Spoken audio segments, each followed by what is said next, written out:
Saudações, alunos, alunas. Vamos responder a nossa última atividade, né? Atividade de revisão para a nossa avaliação. Primeiro texto. É muito fácil manipular as opiniões das pessoas não dispostas a pensar sobre elas. Os meios de comunicação, por exemplo, fabricam ideias e desejos por meio da propaganda e de sua grade de programação.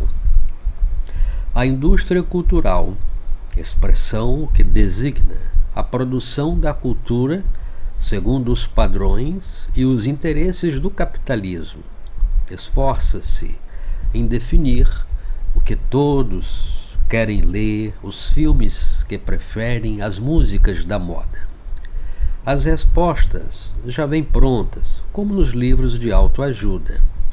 Formadores de opinião também exercem grande influência sobre o modo de pensar da sociedade e podem mudar as opiniões alheias. São personalidades do esporte, da televisão, do teatro, líderes religiosos, professores.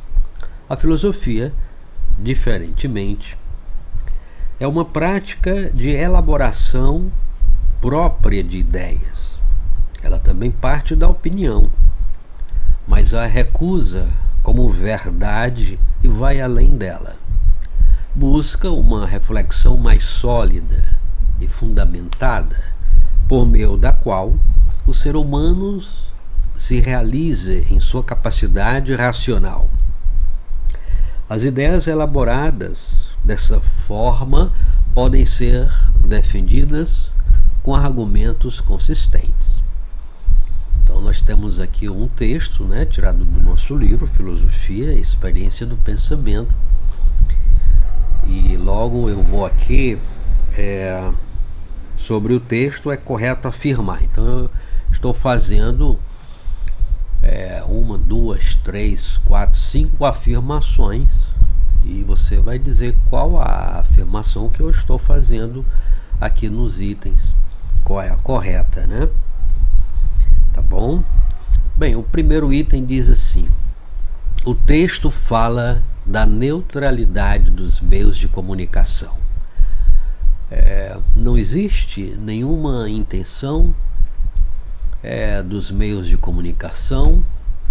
O que é transmitido no rádio, na televisão, no jornal impresso, qualquer que seja o meio de comunicação, não existe uma intenção por trás. Aqui foi dito que as ideias e desejos são fabricados, não é? Então qual é o objetivo dos meios de comunicação? É fabricar ideias e desejos. São desejos alienígenas, não são nossos. São desejos que vêm de fora, além, aquilo que está fora da gente. Então, por meio da propaganda e da sua grade de programação. Então, toda essa grade de programação, não importa que seja novela, filme, documentário, não há nada de neutralidade em nenhum programa. O item B. Nossa opinião é influenciada pelos meios de comunicação. Correto, que a maioria acertou, A nossa opinião é influenciada pelos meios de comunicação. Influenciada, é formada, O item C. O filósofo despreza, ignora, não valoriza por completo as opiniões. Errado, Não existe esse desprezo, porque a filosofia ela parte das opiniões, O item D. A literatura filosófica é muito semelhante aos livros de autoajuda. É completamente diferente. Enquanto a literatura filosófica ela desenvolve ideias, conceitos, lida com questionamento, produzindo em cada leitor um pensamento que necessariamente não é o mesmo. Diferente do livro de autoajuda, né, que apresenta fórmulas de sucesso, é definido, né, uma ideia de sucesso que todos devem considerar, e há uma receita, não é? Outra característica da literatura dos livros de autoajuda é que você consegue tudo o que você pensa, né? E sozinho, isolado. O item é: argumentos são dispensados pela filosofia. Ao contrário, os argumentos são essenciais para a produção da filosofia, do filosofar, não é isso? Aqui eu pergunto: o que é indústria cultural? Vamos considerar algumas respostas que foram dadas aqui, né? O conceito desenvolvido por Adorno e Horkheimer se refere à ideia de produção em massa comum nas fábricas e indústrias, que passou a ser adaptada à produção artística. Muito bem. Então, assim como os produtos fabricados, né, industrializados, são feitos em série, a mesma coisa ocorre com os produtos artísticos, né? É uma nova concepção de se fazer arte e cultura, utilizando-se técnicas do sistema capitalista, ou seja, a busca do lucro, né? É um conceito usado para designar a transformação de diferentes obras em produtos padronizados. Exatamente, há uma padronização devido à introdução da tecnologia no processo de produção cultural. Por exemplo, hoje todos podem ter o retrato da Mona Lisa na sua casa, né? Na verdade, não é uma obra de arte, é uma reprodução, é uma cópia barata, digamos assim, né? Indústria cultural é um conceito usado para designar a transformação de diferentes obras. Ok, então praticamente todos responderam da mesma forma, alterando alguma coisa, né? No nosso livro, na página 54, nós encontramos aqui o conceito de indústria cultural, tá certo? E na página seguinte, na página 55, nós temos aqui algumas considerações que nós poderíamos acrescentar. Aqui diz assim: a obra de arte reproduzida, pela indústria cultural, ela seria transformada em mais uma mercadoria pela lógica capitalista de produção e circulação.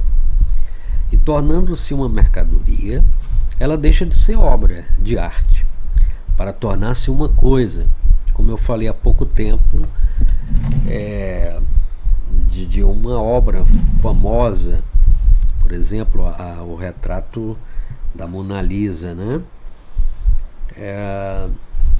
Idem para uma música. Quando a gente está escutando uma música no CD ou no MP3, você está tendo ali a cópia, né? E não o CD original, né? Segundo os dois filósofos, surgia assim uma nova indústria, a indústria cultural, designada a produzir objetos culturais em larga escala para serem vendidos como mercadorias. Outra coisa também aqui que eu gostaria de destacar é que ele diz assim: é a indústria que decide o que deve ser produzido de acordo com sua lógica capitalista. Enquanto a gente pensa que a gente está fazendo uma seleção, né? Ou seja, a gente pode até fazer uma seleção, mas é uma escolha daquilo que está sendo ofertado, né?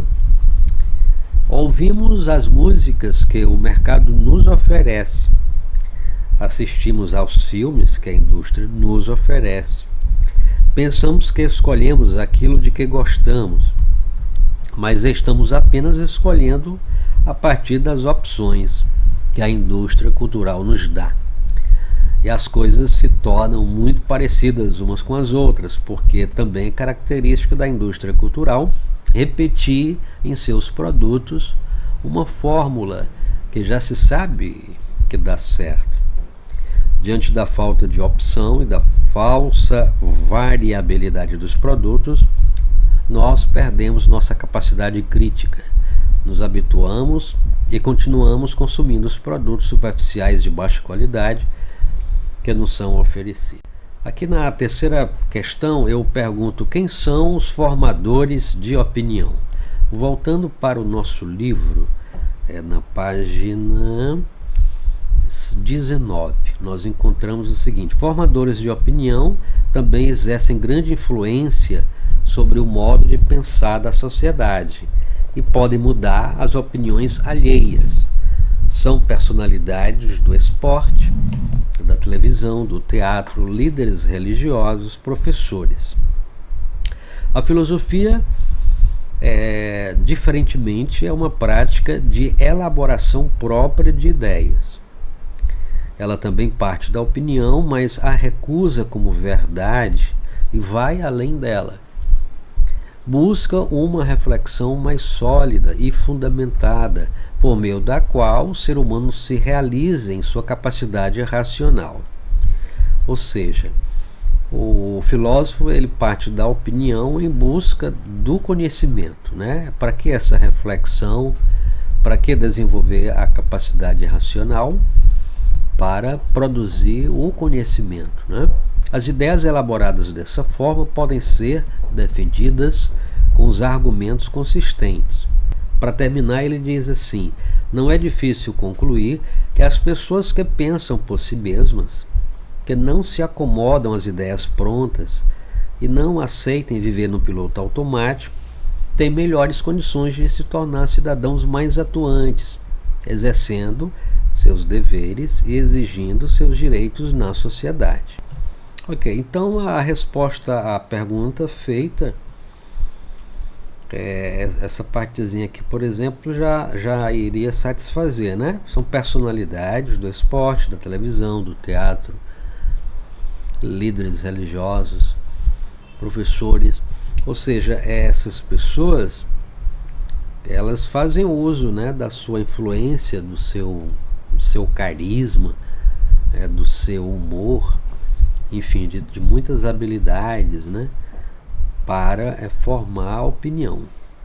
A opinião é como é que nós poderíamos definir a opinião? Ela é algo inferior ao conhecimento, né? Uma pessoa que tem uma opinião, ela não consegue argumentar, dizer por que ela pensa daquela forma, qual a origem daquele pensamento que ela tem, né? É baseado no empirismo, né? No senso comum. Essa quarta questão: quando um professor de filosofia se torna, infelizmente, formador de opinião? Vamos analisar algumas respostas que foram dadas 55, a gente vai ler algumas. Aqui diz a primeira: quando um professor tem a liberdade de se expressar com seu próprio discurso. Por isso são formadores de opinião. Ele é triste e chora e vai dar aula zangada. Achei interessante essa resposta, né? É como se a pessoa fizesse uso de emoções. O choro, a tristeza representa uma emoção, né? A tristeza, ou então o entusiasmo. Outra coisa, o choro é o entusiasmo, que são emoções que vai, na verdade, esvaziar o discurso, né? Não vai ter argumento, mas vai ter mais ali a presença de um drama, não é? Com o objetivo de formar uma opinião, né? De trazer o interlocutor a sentir, né?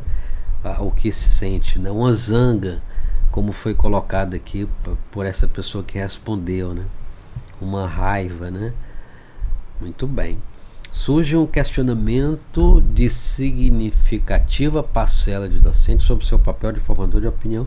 No entanto, formar opinião é um requisito inerente à profissão de professor. O professor ele procura fazer uma demonstração, não é, do que ele conhece, da disciplina dele. Não é meramente apresentar a sua opinião, mas é fazer uma demonstração daquilo que é verdade. É necessária uma compreensão da importância desse papel, não é preciso verbalizar nem defender vorazmente uma ideia. Fazer uma reflexão. Aqui tá legal essa parte aqui, ó. Façam uma reflexão, realizar um debate sobre um tema, fortalecer suas ações docentes. Ou seja, por meio do debate, o professor ele convida a turma para fazer uma reflexão, não é, sobre um determinado tema. Aqui foge a ideia da opinião, né? A partir do momento que a gente está ouvindo cada pessoa falando, expressando a sua forma de pensar sobre um determinado assunto, fazendo uma reflexão, aí já está havendo um debate filosófico, não é? Aqui já não entra no conceito de opinião. Deixa eu ver o que mais. Essa daqui achei interessante. Olha, ministrando suas aulas, escrevendo no quadro e de costas para os estudantes. E isso representa cópia, né?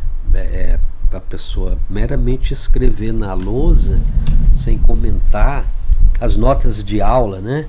O que o professor coloca na lousa são as notas de aula, aquelas ideias principais, e cada ideia deve ser explicada, né? Mas aqui eu entendo como se o aluno tivesse falado assim da indiferença, né? Ficar de costa para os alunos, né? Passar muito tempo copiando, né? Formadores de opinião também exercem grande influência sobre o modo de pensar da sociedade e podem mudar as opiniões alheias. Exatamente, pode mudar sim. E eles trabalham para isso, né? Quando o professor dá uma opinião sobre o seu próprio conteúdo, quando o professor considera mais a sua subjetividade, não é? Do que aquilo que está sendo discutido, né? Ainda relacionado a essa questão, nós temos aqui na página 19 do nosso livro, nós temos aqui: formadores de opinião também exercem grande influência sobre o modo de pensar da sociedade, podem mudar as opiniões alheias. E aqui fala que a filosofia parte da opinião, não é? Mas recusa a opinião como sendo uma verdade, não é? O filósofo vai além da opinião, vai além da doxa, né? Ele busca a episteme, que é o conhecimento, tá joia? E o conhecimento ele é fundamentado, ele é sólido, não é?